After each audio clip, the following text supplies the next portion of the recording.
Hello, ladies and gentlemen. Welcome to another episode of 286 Project with me, Chris Akers.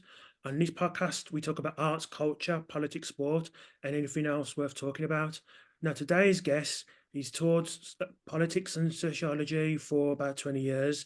Before that, he was doing music journalism. He's just written a new letter of liberty for the Academy of Ideas called Pubs Defending the Free House. His name's Neil Davenport, and we're going to talk about a letter of liberty now. Hello, Neil. Hello. So before we get into the crux of the letter of liberty, can you just explain your journey, like get to like this point where you are at the moment? Yeah, sure. In terms of the theme of the pamphlet, looking at the war on public drinking is something I've been writing about for about 20 years. And I've sort of gone in and out of this topic over that time. Whenever there's been a new sort of impingement on public drinking, I've usually responded with an article of some sort. So it's something that I've had an interest in for a long time, particularly how it seems to be an attack on, a mainstay of mass culture in this country. This country is always associated with pubs and pub culture. And it seemed very odd that the authorities seemed hell bent on crushing a big part of cultural life in this country. And secondly, it has important and negative authoritarian ramifications in terms of what the outcome of the war on public drinking has sort of meant. So that's been the sort of journey. And I decided to write this because I think too often discussions around this topic as to why pubs have closed just focus narrowly on economic reasons, such as price hikes in booze, dwindling disposable income, cheaper booze in supermarkets, things like that. And I think there's something more going on here than just the economic side of it, because it doesn't quite explain why this downward trend of public drinking has been going on for a long, long time. Since, as I write in the essay, since the 1950s, there was a big tail off on public drinking and sort of public association. And finally, I think it sort of taps into something bigger outside of the pub in terms of the collapse of public association and people's reticence to, associate with others. It, coincides with the decline in political party membership, church membership, trade union membership. All these big institutions that brought people together was also declining. So I think it taps into something bigger than just decline of public drinking. It's the decline of public association and the retreat to a more privatized existence. And hopefully, as we can sort of discuss in this podcast, how that's having negative ramifications as well in terms of the collapse of social solidarities and a more insular, fearful public in Britain as a consequence of this. So that was the journey behind it, and that was the thinking behind the pamphlet. So I'll now my colour to the mask now. I don't drink and I don't really go to pubs. But the reason I was interested in your essay is because you mentioned it in your last answer, was more the association with pubs with other things like trade unions, like places where you can go and talk freely. Just before we get to the 1950s, because I know you said there was a tail off then, can we just talk about pubs in Victorian times? What were they actually used for? Obviously, people went to use them to have a drink, but by what other means were the pubs actually brewing themselves used? What duties did they have? They were a forum where people could discuss politics. Trade union organisations were formed around pubs. Political parties were formed in pub meetings. So they became an arena whereby public meetings took place in sort of Victorian times. And also from a business end, there'd be places where business deals could happen, and other forms of creativity. And then you would also have association with music hall, popular entertainment were also sort of part of pubs in the Victorian period as well. So because obviously you didn't have home entertainment, you didn't have mass television at that period, the pubs is where for a lot of people that was their entertainment and that was their sort of evenings spent. So you talked about the tail off in the 50s. And what's interesting to me is that there used to be a pub not far, well, because for those who don't know, I'm based in Birmingham, but there used to be a pub back in the 90s when I was starting to get into my teenage years called the Jug of Ale. And that was well known, not just because it was a big pub, but because it was a live music venue. And you seem to have seen this decline, certainly from the 90s, where when pubs have dwindled, that an actual platform, not just to do music, but to do like comedy and I think seems to have died down as well. Seems to have basically those pubs don't exist anymore. Very few of them do. Would that be a fair assumption to make? Yes, yeah, it was from the 1990s, particularly when you've pinpointed 1991. If you look at that period, 91 to the 94, 95, that's when you had a real big tail of people willing to associate it with others in public. There was a huge social survey published in 1993, which indicated the decline of all these associated, meeting points, trade unions, churches, political parties, and then attendance in pubs, attendance at restaurants, all that declined. So yeah, that is a fair assumption to make. I'm from the Midlands as well, Chris. I remember the Jug of Ale quite well. Yeah, because again, for those who don't know Jug of Ale, I think Oasis played there, Blur. I think even Nirvana might have played there once time, believe it or not. So um, it was a really big pub for live music, and obviously those aren't around no more. And for me, when it comes to because I equate it a little bit to the club scene that those places have closed down now. So what, like, where do you go? And I'm just wondering what it from a legal point of view, what laws are brought in that kind of curtailed the amount of people that actually went to pubs and subsequently led to a decline, the number of pubs closing, increasing. Okay, in 2003, there was a licensing law whereby some pubs would just have a busker in the corner, playing music. It doesn't matter what the performance was. Landlords had to get a license to apply for a music license to perform anything, and that was quite costly and bureaucratic. So that was a problem for landlords, and that would make a pub less attractive.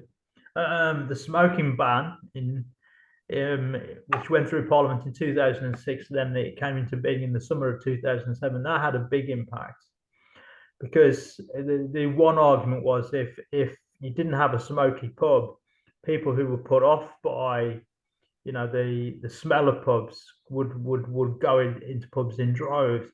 That actually never happened. It meant that people stayed away, smokers stayed away from pubs as a consequence of that law. And I think that just opened the green light for more and more restrictions. On a local level, you have public order laws, which means the police can sort of demand all kinds of security measures in pubs if they feel that public order potentially could be broken. There was a pub called Truman's Brewery in East London, and the landlord of that closed it, sold the pub because he was sick and tired of the amount of restrictive local regulations that were in place on his premises, which made it impossible for him to run a good pub, and it would sort of kill the atmosphere of the pub. So those are kind of examples of how legislation started to sort of impinge on what was going on in pubs, which would be off-putting, for punters. Going back to the first law you mentioned, where you talked about licensing, so you had to have a license. So if you played like live music or like live entertainment, to be more Yeah, precise. Obviously, I imagine it's like a money grabbing exercise for the government. But what was the actual reason the government gave for that license for that law to pass? Because who are they to be the arbiters of what's correct entertainment? it's all again. It was all under under the pretext of public order of neighbourhoods, of making sure that local neighbourhoods weren't disturbed too much by noisy revellers. So That's that has often been a big driver of putting pressure on pubs and clubs, which is that they become a nuisance in local neighbourhoods. All it has to take is, if you have a couple of people who phone the council up and complain about a pub making too much noise, that's it. They can just sort of go in and close it down. There's been quite a high profile case in Manchester over the last 7 or 8 months of a night and day cafe. And somebody during lockdown moved next door to this premises. and didn't realise it was a busy live music venue. And once lockdown had finished and live music was back on again, the tenant had a shock and then decided to complain to the local council that it was too noisy, and they actually closed it down for a good 7 or 8 months on that basis. So originally the 2003 licensing act was connected to that, as in they wanted to make sure that local pubs did not attract revelers that would cause too much noise, and therefore if you've got a license, the onus is on the landlord to sort of keep a close eye on what's going on. Did it affect planning permission for various buildings as well? And the reason I asked that is because there was a similar example here in Birmingham back in, I want to say 2007 or 2008 with the Rainbow Pub in the city centre, where the council gave permission for flats to be built like nearby.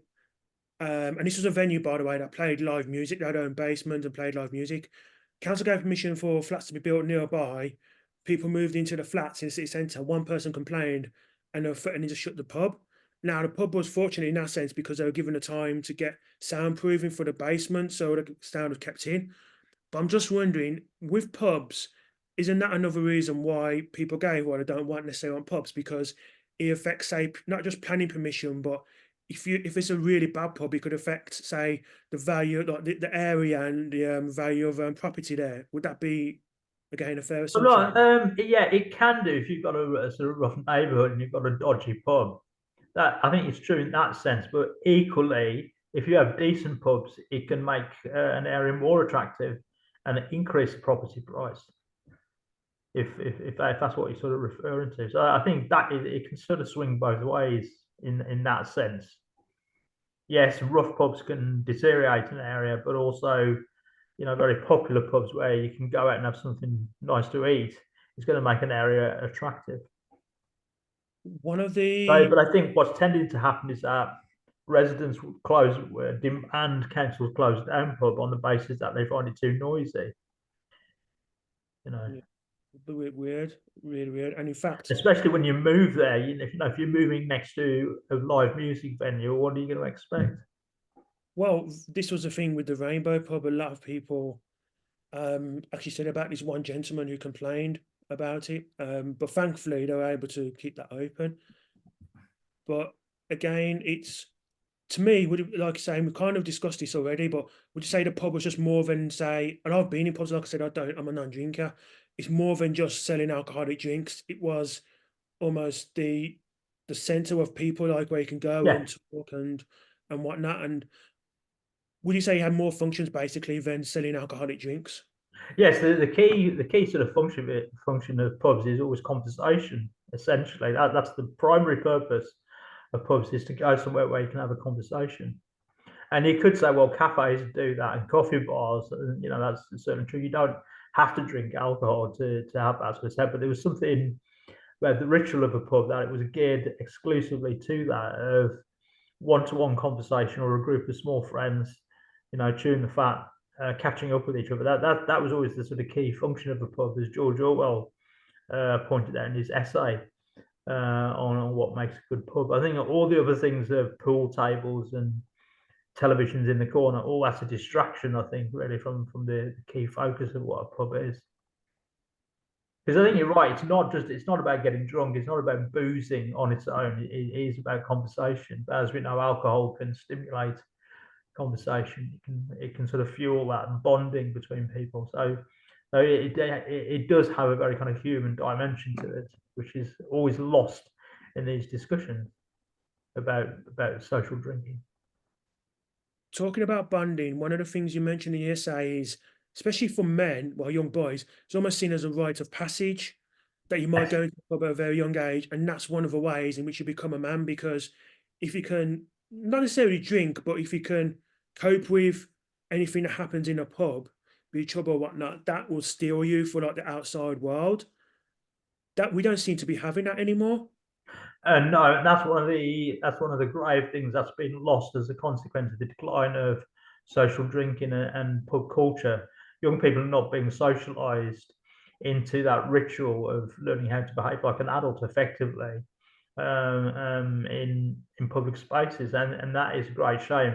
So alternatively, what happens is that you have teenagers necking half a bottle of vodka in a park or around somebody's house, and that's completely unmediated, and then they miss the point of alcohol is a lubricant for socializing. It's not just in and of itself, which is what tends to happen when young people consume alcohol outside of that regulated an environment of a pub, because you're kind of learning how to interact with others, you're learning how to cope with drink and also cope with others in the public environment. And the other emphasis of pubs is that what you bring to the table in terms of conversation. And as I mentioned in the essay, as young people become more and more less confident of things like that, pubs appear more daunting. The idea that they stand on fall on their ability to converse with others. So you're absolutely right. That's what pubs were effectively geared around in terms of communicating with other people, getting closer to other people. And it would be a ritual for young people on navigating all kinds of different things that would go on in pubs. So yes, you're absolutely right. And the loss of that is a real tragedy, and it does create problems for young people, I think, in In terms terms of of not having a mechanism to graduate from being a young person into an adult, which is what pubs, tended to do. yeah, and then you combine that with the internet as Yeah. well, gaining culture. It's just yeah, it's not. It's. I think a lot of young people are. And maybe I'm wrong. People in the comments will probably comment, but it seems like I say there's like this rites of passage to like socialize people, certainly young men. That's like something like the pub seems to have curtailed that because obviously you can do a lot of it at home anyway. But how about this? If somebody insulted you in the pub, you could resolve it quite quickly because you're sort of face to face with the pub. Well, it's always happening now. You get into an argument in a pub, but it's usually resolved because it's been more mediated and some common sense kicks in. But with social media, if somebody says something insulting, it tends to get amplified and it tends to um, get exaggerated amongst the protagonists. It doesn't. Face-to-face conversation has more of a calming mechanism if you're in an argument in a way that social media doesn't. And we have seen that where young people get very riled with interactions on social media, which wouldn't have happened if they were in a face-to-face situation, which is always the beauties of conversations in pubs. In regards to facts and figures, how many pubs have closed, say, since the 90s in that regard? Since the 90s, I think it's about 7,000 or between 7 and 10,000. There's 40,000 pubs available, and I think the figures prior to that were about 50,000. So it has shrunk, and it has been at its lowest ebb recently. There has been a few sort of counterpoints like Weatherspoons and chain pubs like that to sort of offset it, but it's nowhere near enough to completely refill the amount of pubs that have been shut.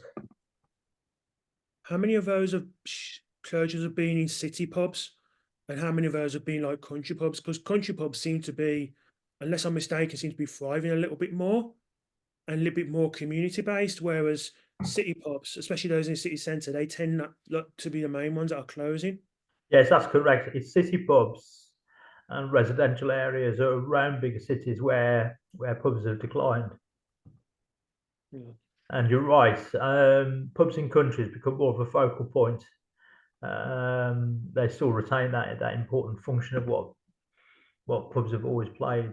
So yes, in rural areas they do become more important, but they're not completely immune from the trend. I think TV presenter James May has written on this extensively. The problem, I think he bought a pub in the country, and I think his local pub in the country was being closed down, and he decided to buy the pub with a few of his friends in order to save it because he recognised the importance of it in the village that he lives. So in countryside, they're not completely immune to it, but I think the decline hasn't been as sharp as it has been in city pubs. it's just interesting. Like obviously the prices of alcohol has increased by quite a lot over those years as well. It's particularly on VAT. VAT pricing in 2008 was a real killer on pubs. When pints started creeping up to sort of £6 and £7 a pint, that's when people were thinking, "Oh, this is too expensive. I'm not coming here." You mentioned before about Orwell, and he wrote this essay about pubs. Would you be able to just summarize what he actually says about pubs? Because it's the first time I've heard about this essay. Okay, so George Orwell wrote an essay on 10 points of what makes a good pub, Mhm. and he focuses on conversation, familiarity. He talks about the importance of familiarity with the pub. It's just Orwell's guide to for him what makes a good pub, and his fictional idealized pub was called the Moon Under the Water, and there's a few Weatherspoons pubs actually called the Moon Under the Water in sort of homage to that essay. Yeah, Orwell emphasizes the importance of a quiet pub so people converse, the importance of our landlords sort of treats the clientele. That's also sort of mentioned. Yeah, in pub discussions, Orwell's essay often sort of comes up as a sort of benchmark on what's shown. So all the kind of frills that you've add-ons that you had in the 90s and the 2000s in terms of Sky Sports TV and loud music and all the rest of it, that would have appalled Orwell, because that would be the antithesis of it being a good pub and its core function. We talked about this a bit already, but just expanding it with COVID lockdowns, Yes. both in terms of basically how much did that impact the pubs financially in terms of actual statistics, so to speak? Because some of the rules are just farcical, like, oh, is a Scotch egg a meal or whatnot, and it was just a bit of a joke, to be honest. Well, I think it was easy to predict. There was an additional 7,000 pubs shut down as a consequence of sort of COVID lockdown. And we could sort of see that coming a mile off. But COVID lockdown accentuated a pattern that was already going on. But on the upside, the authorities recognised how valuable pubs were, and when lockdown was finally relaxed in May 2021, people did go to the pub in droves. Or if you're in Scotland, you'd get a train to Newcastle to go to a pub. So it actually, in a weird way, the end of COVID lockdown reinforced how important pubs are in this country. But yeah, the ludicrous measures on them were beyond a joke. But contained within that, you did have landlords who would inventively work ways around it by selling crisps as a meal and things like that. So there was a bit of a spirit of defiance against some of the restrictions on pubs, which has always happened with pubs. If you think of lockdowns, that was always a regular feature of pubs in working class areas, where landlords themselves would decide to sort of carry on serving and pull the blinds down. So landlords have often circumvented official rules in order to sort of maintain the spirit of the pub. But yes, I think lockdown drew attention to a lot of people as to what's really going on in terms of the authorities' seemingly never-ending war on social drinking, and the measures on lockdown reached the peak of that. Is it also a battle against, and again, you use this word in the essay, safetyism? The fact that the closing down of the pubs and your young people's anxiety of the pub is just one more metric to use to say, oh, these pubs are really dangerous or certain places are really dangerous, so you shouldn't go near them. Is the pub basically symbolic of that? That there's certain places you just shouldn't go. Yes, and also spontaneity. That is the other thing with pubs, isn't it? Is there's an element of spontaneity of people moving in and out of a pub, and you meet people you haven't seen for ages, and you start up a conversation. So that's always made authorities a bit nervous. The very spontaneity of pubs is something that can make the authorities a bit jumpy. But in terms of safetyism and health, it's not so much pub fights. I think trouble in pubs these days is minuscule compared to how it would have been in the 70s. But I think it's alcohol consumption, cigarette consumption, perhaps in the past, obviously. But so it's the vices that people chose to consume in pubs that was always seen as the risk. But as I previously mentioned, um, consuming alcohol on a pub premises, you actually mediate and regulate what you're going to drink. You don't tend to overdrink. More likely to overdrink at home, where you can sort of tip in another measure, and you're less likely to do that in a pub. But that's where the risk aspect comes to it. I think it's often about health. Although having said that, city centre pubs have caught the attention of the police if there's any trouble, and and if there's any aggravation, the police tend to swoop on these pubs and then demand all kinds of surveillance controls and airport security measures of scanning people for knives when they come in and things like that. So that's where that aspect of safetyism comes in. But I think more broadly, the safetyism and risk is associated with consumption rather than people getting into fights and stuff. Well, I was going to ask you about the police because, again, in the essay, you talk about fingerprint scanning and all these Yeah. different biometrics. Again, can you just go into detail in terms of what that particular section of Liberty is about? Yeah, so this was indicating how more controls on social drinking tend to lead to more and more controls, and it kind of gave the green light for the police to introduce fingerprint scanning. What happens is if you have an individual who's caused an argument, got to be leery, the landlord wants him out. The individual in question has to have their fingerprints taken, and it's uploaded to a system whereby other pubs can then refuse this individual entry. So the whole fingerprinting, it's almost like a sort of passport for you to get into pubs. And if your fingerprint comes up as a troublemaker or you've been barred from another pub, it effectively warns the landlord that yeah, this person is a troublemaker, don't let them in. It has died a death a bit lately. I think the whole thing, it was a real thing about 10 years ago. It hasn't quite carried on as much. But that was the last sort of big trend of punitive controls on pubs. These days, it's more connected to local community social order measures. There was a number of local council community order measures whereby the police can use that as a pretext for closing down pubs. I think that's where the swooping powers have tended to go. But yeah, the fingerprint scanning was all about apparently weeding out troublemakers and then giving the police more control. And by doing that, making pubs a more jumpy, nervous place. If you're advertising this idea that pubs are dens of violence and sort of dens of iniquity, then you know it's gonna put people off, young people in particular, off from sort of going to pubs. And of course, they've always had certain pubs have always had that reputation. You chance your arm in certain pubs that you go to. I'm just, as you're saying, I'm just thinking, has the deindustrialization of the job force contributed to the decline in pubs? And I say that because I imagine if you're in the mines or you're doing over some manual labour and you've been working a long shift, say 10 hours minimum, you'd probably go to a pub, unless you have to go straight home, probably to a pub to unwind before going home. Is there been a correlation between that, like the industrialization of the workforce, so it's more office based, and the decline in pubs?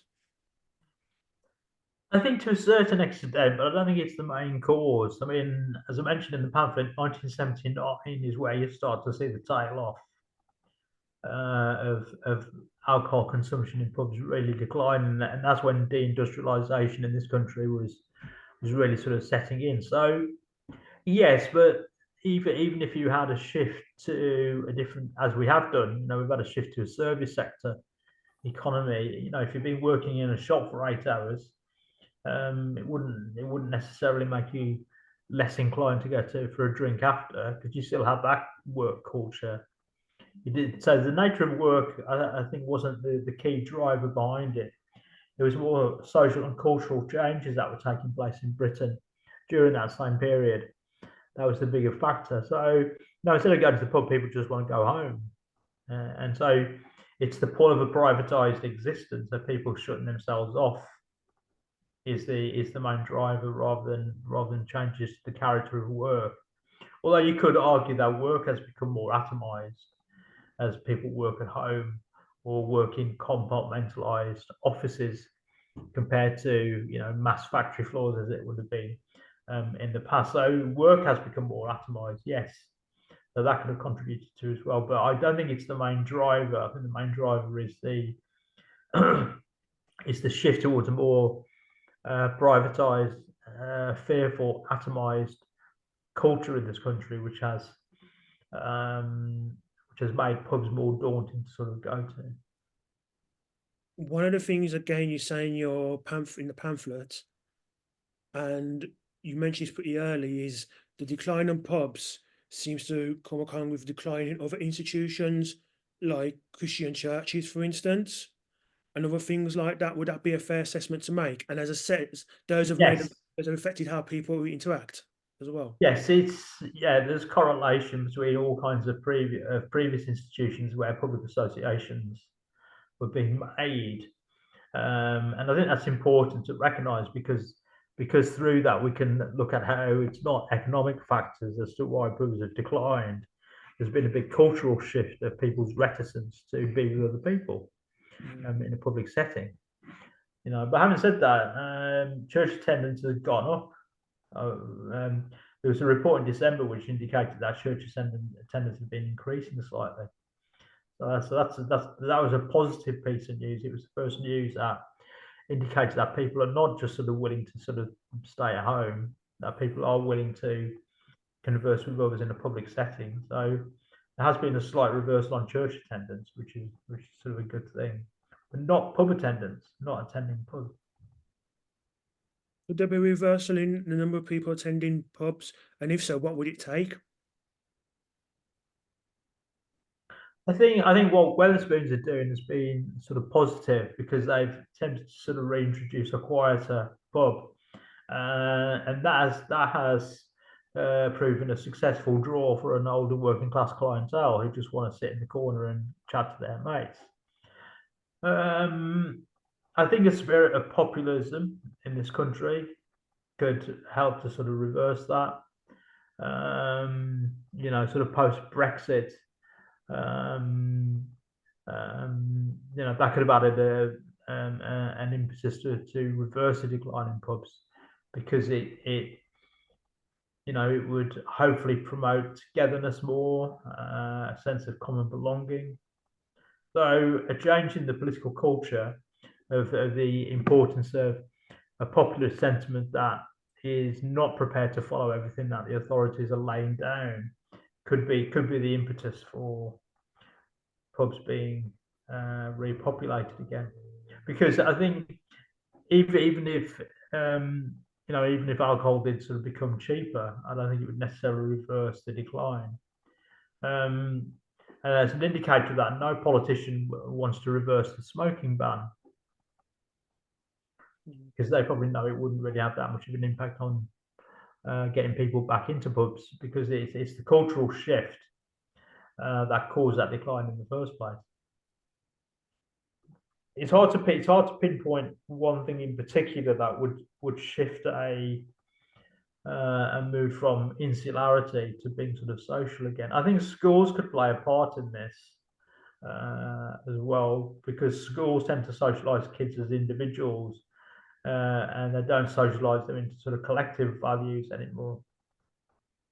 And I think if there was a different culture within schools emphasizing common bonding and commonality with each other, that would make public associations appear more natural because that was always the first arena that kids learned about common association was always within a school setting, and clubs around schools, scouts and things like that, that would lend naturally to wanting to converse with others in a social setting. So I think schools could play a big part in that, and schools unfortunately do promote safetyism and a fearfulness in young people. But as I said before, ironically, it's social media where you're more likely to get an antagonistic spark up with someone compared to one-to-one. Yeah, I think it's the whole coming together of people certainly could help with well, less closures of pubs. Again, one thing I was thinking of though, in regards to the rent of some of these places, because obviously retail, like renting retail units, has gone up. Has that been a big issue when it comes to actually wanting to start a pub as well? Yes, particularly in premium city centres, landlords are under pressure to sell up in order to sell to property developers. So yeah, and the rents that charge do have an impact in that way. I agree. Um, but different people have come up with different solutions around that. Going back to James May again, he formed like a sort of collective with him and his friends to sort of share the costs, and they run it as a collective. They run it almost like a co-op. So you do have these pubs that are run by a co-op as a way of alleviating these costs. So there's always ways around these things. Um, Yes. it doesn't all have to be sort of big chains like Weatherspoons. Yeah. There has been an increase in sort of pop-up venues, which help to sort of enterprising people to overcome costs, but then they kind of aim more at a younger clientele. They don't have much of a shelf life, but there are kind of ways around the expenses of running pubs. I was gonna say with pop-up venues as well, aren't they, unless I'm wrong, aren't they a bit weather dependent, or do they take place inside? Like, 'cause I've never seen a pop-up pub before. They can be weather dependent, and they can sort of pop up in like temporarily a public space. Okay, so that's They're another usually one. aimed at younger people as well. But Are those actually working? Because I say, again, I think in your pamphlet you say is about 25 in terms of young people, 25% less young people are drinking now than the yes, generation before. Yeah. yeah. So again, that's sort of a cultural shift, and they have become receptive to safetyism and risk averse mentality. Because they're constantly bombarded with how all the things associated with pubs are harmful to them. But it's not recognizing how in moderation, such things are fine. And also, when you're young, you can handle sort of drinking a lot more than you can do, and obviously when you get sort of much older. So, but the big danger in the young people's minds is less so much alcohol; it's talking to people. So Mhm. there's a social anxiety, which has always gone on. Or young people have always been sort of socially anxious because it's a new daunting thing.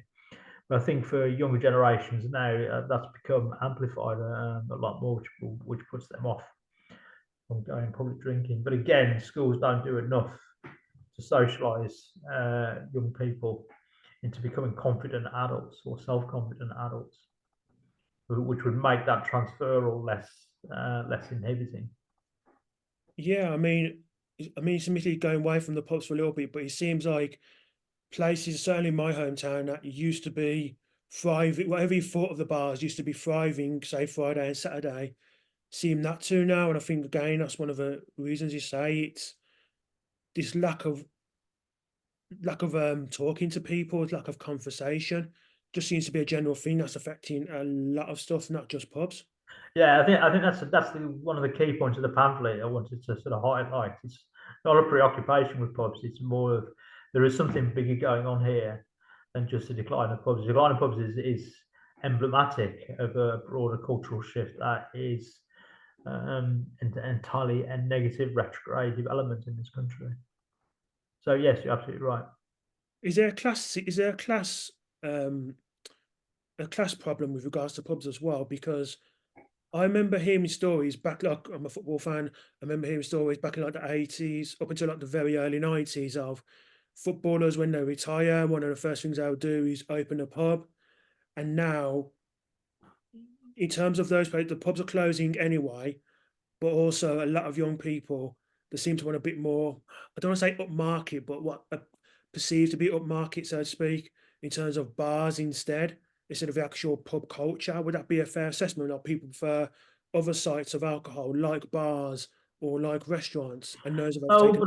but I think bars and restaurants still come under the banner of public drinking, really. And bars don't necessarily have a long shelf life. Bars can close as much as sort of pubs. And I think in some of the statistics, bars are included in the closures of public drinking venues. So I don't think it makes that much of a difference. They're both prone to the same problems. I think, Yeah, I think the term pubs is broader than just the ones we would associate with in the past. We talk about public drinking really, and bars would include that. yeah. Like I say, and as I said before, there seems to be this broad inclusive nature to pubs that there isn't in. Because I go to a lot of cafes as well, and I like them, but there's not the inclusive nature that there is with a pub as well. Whereas I think pubs, and I say this as a non-drinker, as I said before, there seems to be a real inclusiveness in it as well, where you can go up and talk to people, and even if you don't know them, you can have conversations, which I think Yeah, easier in a pub than it is in, say, a lot of other places. yeah. In a cafe would it be look weird? If you're in Starbucks or something, you started striking up a conversation with someone. They would look at you as if you were really weird. But yeah, you're right. So I think that's a good point, and that's how they are markedly different as places. Because work colleague of mine always says that. So, well, why do you have to go to a pub? Well, can't get to a cafe? Why does everything have to revolve around drink? Well, it's not revolving around drink. It's what the pub represented. I think with drink just being part of it. You talked about Weatherspoons and how they've done us, you think, in your opinion, done a service in terms of the pub trade in this country.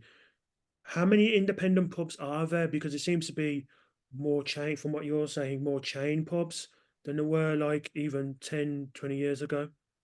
Well, I think even in the past, if you're in the Midlands, there was a lot of chain pubs like Banks's pubs and Mitchell and Butler's. Yeah. So they've often they kind of existed before Weatherspoons. I don't have the figures off the top of my head in terms of independent pubs, um, but the independent pubs do tend to sort of get hit harder with pub closures because they don't have that sort of bigger corporation support. You know. Isn't there a law regarding pubs that you can't own, when you open a pub, it has to be outside of a certain radius of another pub, or is that just me? Have I heard that completely wrong? No, I don't think that's the case because I can think of pubs that are very in close proximity to each other. Okay, okay. So in regards to this then, how would you like um how would you like pubs to develop in the future? What would you like to happen in the next, because chances are we're going to get a new government anyway. So how would you like pubs to develop in the next 5, say 10 years? Obviously you want more open, but then it's keeping them open as well. So how would you like them to develop?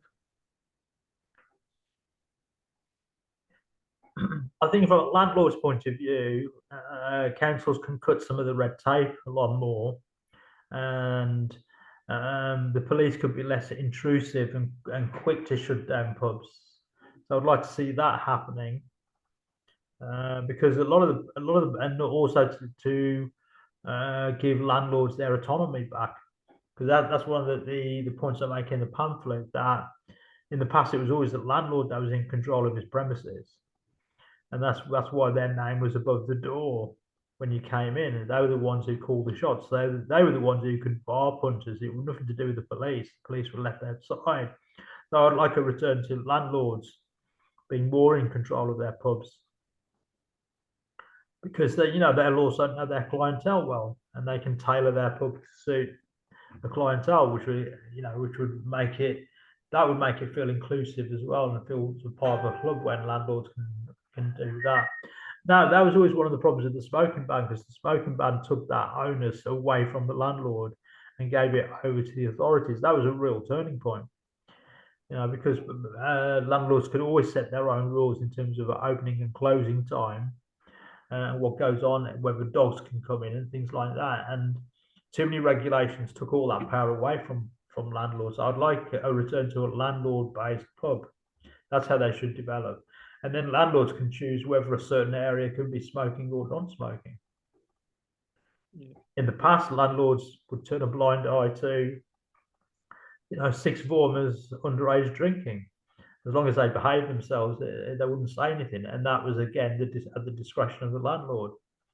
So that for me would be the way forward for pubs, is to going back to landlord authority and landlord control on their own premises. That was going to be the last question, but I've got one more. Just thinking of. So obviously you've got a background in music journalism. Were there any music movements that were originally formed in pubs that you can think of? Yeah, pub rock, funnily enough, as it was called in the 1970s. You had a number of kind of just harder rocking bands, usually built around London pub scene and Essex.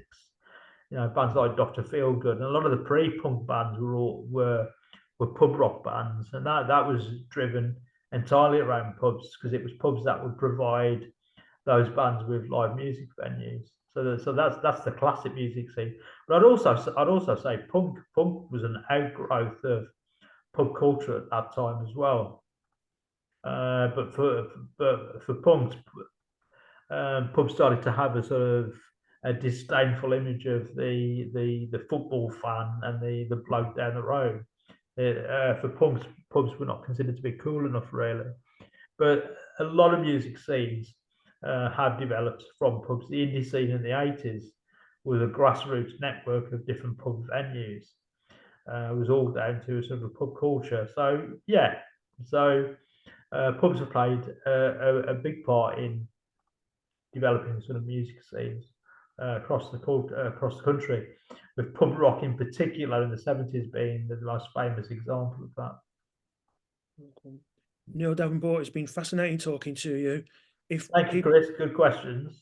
good. If people want to look at find your work, where can they look? It's biked online. And the Letter of Liberty is on the Academy of Ideas website, I It take it. is, yes, that's correct. Okay, cool. I'll leave a link to it in the description below as well. Neil Davenport, thank you so much for coming onto the podcast. Thank you, Chris. Thank you. Bye bye. Bye bye.